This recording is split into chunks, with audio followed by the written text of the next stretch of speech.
you? Well, I'm very worried, and I'm sure later on in the show we'll discuss it. But Charlie, the universities reopening, space registration, COVID, So I feel a bit uneasy for the young ones who are heading back there.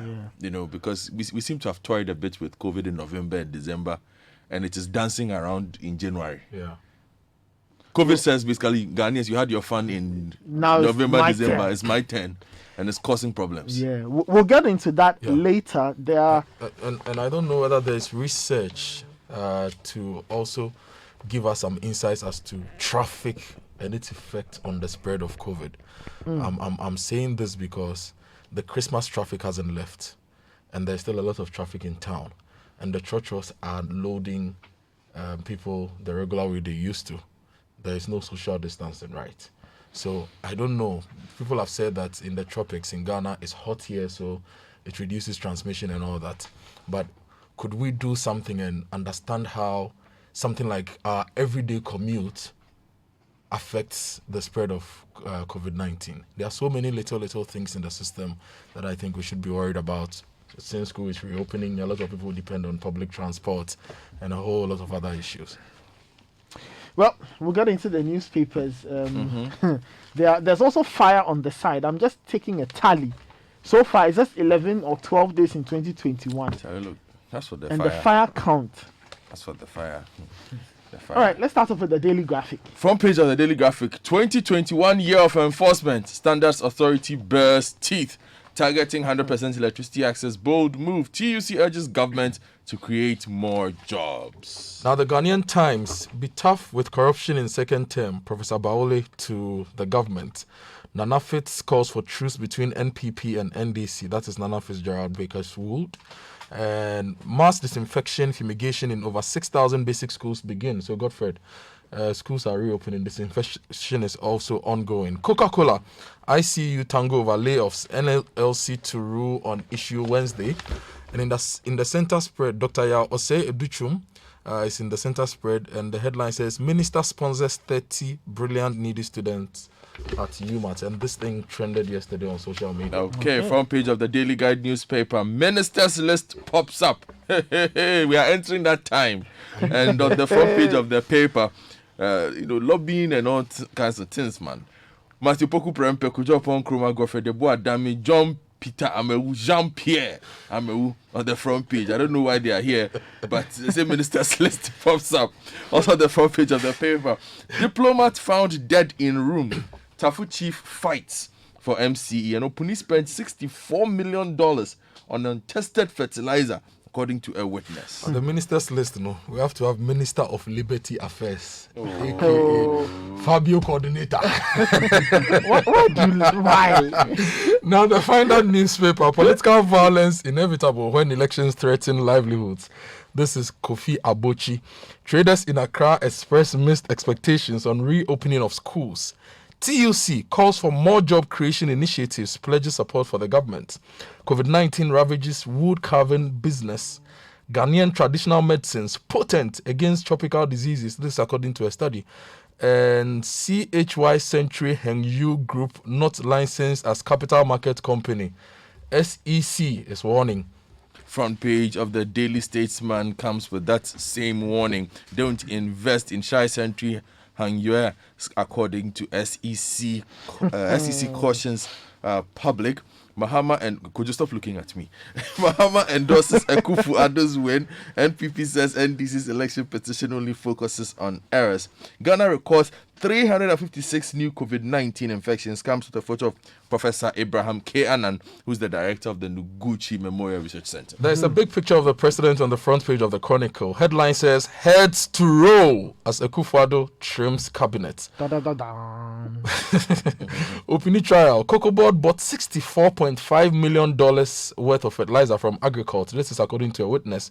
And I'll distill you if you engage in Galamsey. Kenya Paramount chief wants sub-chiefs. Now, the editorial of the Chronicle is interesting. Ghana must start debating building of a new capital. Ghana must start debating building of a new capital. And if you read the editorial, they are talking about the planlessness of Accra, the traffic, all of the that. disorganized I remember during the sanitation, holidays, I was every- discussing it with a friend of mine. It won't happen. But if we start this debate, I have a proposal for the best place for the capital, the new capital. BNFT's front page says, prepare for year of austerity. Tekpe warns. The fumigation and disinfection of school story is also on the front page of the paper. If you go online on citynewsroom.com, it says Techiman South NDC candidate goes to court over election results. Sanction MPs involved in inauguration day scuffle, Christian Council. In the Ashanti region, fire sweeps through wooden structures at Dagoma line. Upon Nkrumah, Alan others appointed caretaker ministers until new appointments. And Ghana records new COVID-19 infections, 356 new infections.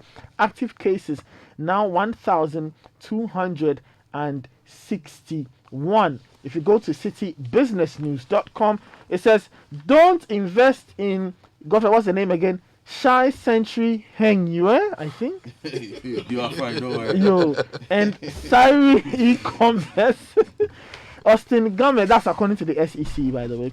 Austin Game calls for strategic investment of SNIT funds for better yields. Chamber of Construction Industry threatens to sue government over unpaid debts. An extension of tariff reliefs won't worsen debt stock. Plus, Bank of Ghana demands measures to help businesses succeed in AFTA. Major Online also carries the story from the SEC on the warning to the general public and claims that Bagbin was selected speaker by consensus untrue. That's according to Muntaka Mubarak. Muntaka Mubarak again is saying Supreme Court judge attempted to bribe NDC MP to vote for Professor Michael Quay. And Ghana records increase in COVID-19 incidents with 1,261 active cases. If you visit the Ghana News Agency's website, gna.org.gh, well, they have not added a lot to their page. All right, if you move on to the African side of things, the East African says Uganda, 35 years under Yoweri Museveni, and there's a picture of Museveni there. Burundi closes nightclubs as it records spike in COVID-19 cases. Twitter suspends 70,000 accounts linked to pro-Trump canon conspiracy. And if you visit the BBC's homepage, it says FBI warning amid fears of more pro-Trump violence. Indonesian plane crash, black box locator damaged. And there's a feature on the Ugandan election titled "The Pop Star, the President, and a COVID Crackdown." And firms scrap political donations over capital riots. So that's what's happening on the BBC's news page. Guys, let's start off with Daily Graphic. Daily Graphic. Then let me start from the Daily Graphic's front page. I wanted to do the story on education first because, like I said, it's top of mind today for a lot of the conversations that we are going to have. So let me just begin. that story. No, I have that story, but I just wanted to begin with the Standards Authority. Okay, let's go there. 2021 year of enforcement. The Ghana Standards Authority has declared 2021 as a year of enforcement to ensure full compliance with the country's regulations on standards to safeguard lives and property. The Director General of the GSA, Professor Alex Dodu, who made the declaration in an interview with the Daily Graphic in Accra, said the rigorous enforcement of the Standards Act 1973 will bring order in the public space, create jobs, generate revenue for the state, and ensure discipline in society. The GSA has developed more than 4,000 standards on almost every item and food product, including buildings, roads, hospital equipment, electrical cables and appliances, school uniforms, kenke and sobolo. The lack of enforcement over the years has allowed companies and individuals to do things with impunity, thereby putting lives and properties at risk. Okay, we'll see what they do in 2021. Yes, and institutions like the Standards Authority, CSR, and all those things in this world, those are institutions we must resource appropriately and empower to do their work. Yep. Yeah, and standardization and design is key to economic development. Especially in this context of AFTA and all of that. If we are trading, the standards will have to be met. So we need to pay attention to them. Now, let's go to education. Schools reopening, schools are being fumigated, disinfected, If you check the front page of the Ghanaian Times, mass disinfection, fumigation in over 6,000 basic schools begin. So that is happening. But there's an interesting story in the center spread of the Times. TEU threatens withdrawal of services. Now, the story says the Teachers and Educational Workers Union, TEU, of the Trades Union Congress, Ghana, has said its members will withdraw their services when school reopens. That is serious. Yes, according to TEU, its stance is based on the failure of the Fair Wages and Salaries Commission to review the conditions of service for the unionized staff of public universities. TEU, in a press statement jointly signed by the General Secretary Mark Denchira Kranchi Kawoja and National Chairman Ambrose Yao, and copied to the Ghanaian Times, says the conditions of service for the unionized staff of the public universities expired in 2008, and since then a new one has not been negotiated. And it says since June 2019, Fair Wages and Salaries Commission had not been able to conclude the negotiations with TEU, and that when school reopens, they will go on strike. Wow. Staying with the theme of education, there is the good story about the Member of Parliament for Bosomtwi's Deputy Education Minister and what he's doing in his constituency. But the big story for me is on page 44 of the Daily Graphic and also on page 28 of the same paper. Now, on page 44, freshers rush for accommodation as Legan begins registration process. I'm quoting Rasnene. Okay. Hundreds of freshers, some accompanied by their parents yesterday, besieged the residential halls of the University of Ghana to go through the residential formalities as the university opened its gates to them. At the Kwafo Hall, Mensa Saba Hall, Legon Hall, and the Porter Hall, the situation was no different, as parents engaged in argument and sometimes confrontation with the officials attending to the students. The huge numbers created congestion and confusion as they virtually threw the COVID-19 protocols, especially social distancing, to the dogs, as they jostled and accused one another of either jumping the queue or intentionally being mischievous to create commotion. The premises of the Standard Chartered Bank, where the students were directed to pay their JCR dues and their refundable deposits, was choked, with students and parents making it difficult for security personnel to control the situation. Now, explaining the situation, the president of the Legon Hall JCR, Mr. Michael Bwedi Ampoma, said the congestion was caused by students who did not gain access to accommodation on campus, but still came with their parents hoping to secure one. He said those who secured accommodation will be attended to, adding that the banks were ready and all who secured the accommodation were required to enter the banks to pay their JCR dues and refundable deposits against any eventualities. Now, he also explained that those who had accommodation were being attended to first, and if there were available rooms, it would be the prerogative of the senior tutors to deal with that. So this situation is 25, 30, 40, 50 years old. Happens every year. Now, when contacted, the Dean of Student Affairs of the University, Professor Godfred Alufa Bokpin, admitted that the management had great difficulties enforcing the health protocols, explained that it was basically because most parents traveled from all over the country to the campus, coming in at the same time. He gave the assurance that Tuesday, which will be the second day for the registration exercise, would have the situation improve, explaining that it was because entry onto the campus was largely unrestricted. At KNUST, the institution has the support of the police and the KNUST security services to ensure safety and compliance to COVID-19 protocols. And Dr. Daniel Norris Bekwe, the University Relations Officer, in an interview with the media in Kumasi, said the authorities had notified all arriving students to strictly observe the COVID-19 safety protocols. He hinted that a mass fumigation exercise had already been done before opening the campus. Now, still on school reopening and business, traders in Accra expressed mixed expectations on reopening of schools. Okay. This is the find at page 4. The story by John Apia says, and Selong Boboji says that traders in the central business districts in Accra have expressed misfortunes following the president's announcement that schools would reopen following a 9-month COVID-19 induced break. When this people arrived at a cloth seller's shop, Abna Wahab, that's her name, she sells Printex uniform and assorted quality fabrics. There was a slightly long queue. Now, the owner, Abna Wahab, who deals in school uniform and assorted fabric, said that business was certainly brisker than before the announcement. She says that people only asked of the price of the uniforms and never return, even though the president has announced the so there was a long queue, but people will join the queue, go and ask for the price and not return to buy. Maybe it's because people don't have money. Now, Paul Mensah, who sells white shirts, said that business had peaked after the announcement and that he was able to sell more than 20 pieces of shirts as compared to the previous time. Now, Freedom Adabla, a dealer in student mattresses and trunks, on his parts indicated that it was business as usual and that people aren't purchasing the mattresses and trunks due to lack of money.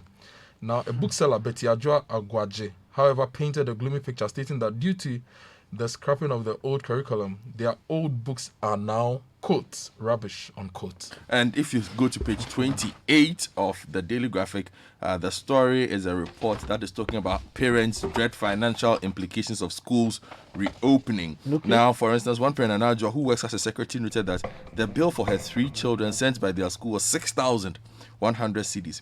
She said the first child entering junior high school from 2 was to pay 2,700, while the other 2 entering classes 5 and 3 will be paying 1,700 each, covering school fees and books aside their feeding and transportation. Asked what she would do under the situation, she said they would negotiate with the school authorities because we have been their customers over the years and they know what we have all been through for some 10 months now. Now, a seamstress, Miss Sarah Siama, who also has 3 children in primary and junior high school, wondered how she was going to handle the purchase of educational materials and the fees of the children.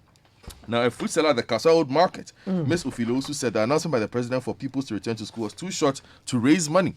With 4 children, she said sending all of them to school at the private facility at once would be difficult, adding that she might start with 2 and then send the other 2 later. Wow. Anyway, The let's harsh move on to realities. some other stories. Nathan, should I do health before we go into politics? Yeah, let's do some Okay. health. Yeah. So there was the story about the COVID-19 numbers in Ghana and also the report from Kumasi. There's also a story that gives me a lot of hope and happiness. Ghanaian traditional medicines potent against tropical diseases. This is according to a new study. Okay. Now, it's in the Finder. The story says the discovery of new drugs is vital to achieving the eradication of neglected tropical diseases in Africa and around the world. Now, researchers have identified traditional Ghanaian medicines which work in the laboratory against schistosomiasis, onchocerciasis, and lymphatic filariasis. 3 diseases endemic to Ghana. Forgive me, I did biology a long time ago. I forgot to say some of them. That's cool. Now, according to a new publication of NTDs, now the major intervention for NTDs in Ghana is currently mass drug administration of a few repeatedly recycled drugs, which can lead to reduced efficacy and the emergence of drug resistance. This story is important because for a lot of the diseases we deal with, we import medication, even malaria. And we have a lot of local potent medication that we need to use, but we are not resourcing the institutions appropriately. You talk we are about- we are not giving them enough room. So the traditional medicines wings of the various district hospitals, we must now consciously promote them and let people know that these are reliable and potent, so that we create another economy from that particular sector. Well, you talk about health, and Ghana's COVID-19 case count is now 1,261. 3 more deaths have been recorded, so now the death toll is 338. The Ashanti region, Greater Accra, Western, Eastern, and Central regions continue to lead with the highest infection rates. Now, the director of the Noguchi Memorial Institute for Medical Research, Professor Abraham Annan, attributed the recent surge in COVID-19 cases to a disregard of the safety protocols. He was speaking on the sidelines of the launch of the 3rd country training course on enhancing lab skills for infectious diseases in West African countries. I think one of the papers also carried. Yeah, that was the front page of the Daily Statesman. Yes. Same story. Ghana records 356 new COVID-19 infections. Now, let me do some politics. Front page of the Daily Guide. Ministers list pops up. Let me see what's happening with the ministers. With the swearing in of President Nana Dankwa Akufo-Addo for a 2nd term in office, names of potential ministerial appointees will soon be out. A relatively slim government will be the feature of President Akufo-Addo's administration, Daily Guide has gathered. So information reaching the paper has said that the previous 110 ministerial appointments will be drastically pruned, with some ministries scrapped. Now, according to the story, Dr. Matthew Opoku Prempeh, who was the education minister and ensuring the successful implementation of the free SHS, will likely move to the energy ministry. Okay, the former energy minister, Peter Amewu, who recently made history by winning the Hohoe parliamentary seat to be heading to the railways ministry as substantive minister. In Napo's absence, his deputy at the education ministry, Dr. Yawase Dutum, who maintained the seat as MP for Bosomtwe, will be elevated to the position of the substantive minister. MP for Kredambotre might be appointed Minister for Local Government and Rural Development. Now, some of the ministers who the president believes were on the right track, like Kenuforiata, that's the finance minister, Kwesi Amoakwata, Roads Minister, and Eslo Kufu, Communications Minister, will be maintained. The Minister of Food and Agric, Dr. Owusu Friakoto, who is credited for implementing the Planting for Food and Jobs policy of the government, may also be maintained. Alan Trematin maintained. Shelai Koboche, Foreign Affairs and Regional Integration, will also retain her position. Now they're saying Kojo Pong Kroma, Dominic Nitiwu, Ambrose Derry, that's Information, Defense and Interior, will very likely also maintain their position. The Chronicles headline says heads to row. They are only emphatic about 2 positions. They are not giving us a lot like the Daily Guide. So the Chronicle says that of all the former appointees in the previous government, it is the former Minister of Trade and Industry, Alan Kojo Martin, who is sure he will be maintained.